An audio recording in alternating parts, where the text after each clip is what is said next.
So how did we identify presented her skills in her resume? Well, we started by identifying the needs of the employer for skills. Already did.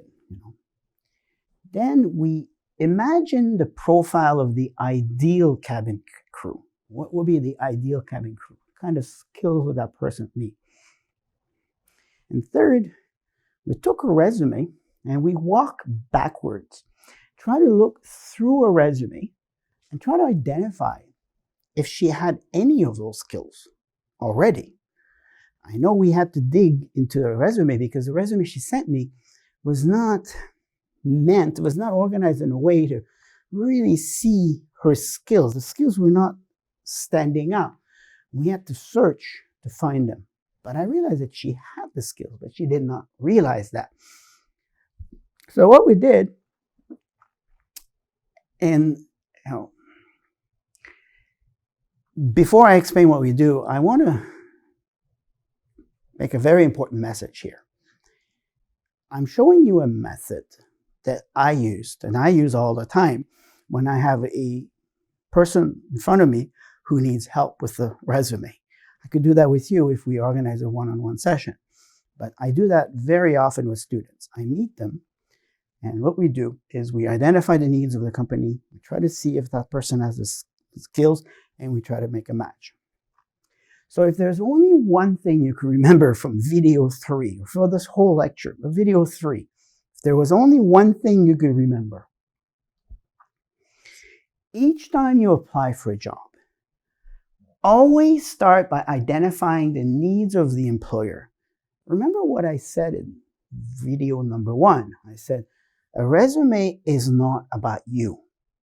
It's about the employer and the needs. So start with the needs of the employer. Make sure you understand that. Then review your past work experience and find out if you have these skills. This will allow you to present yourself as the best match for the job, and you will get the attention of the recruiter very quickly.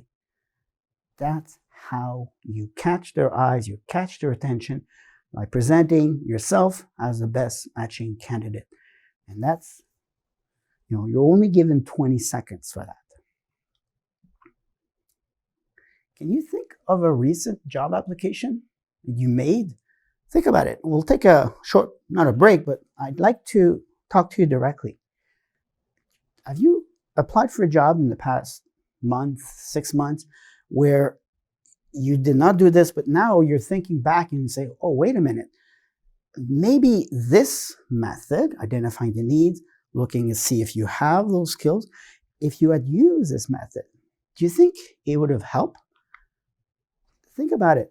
So if you realize that this is a very helpful method, this is a very effective method, next time you apply for a job, try this method. It works. Now, let's go into more details.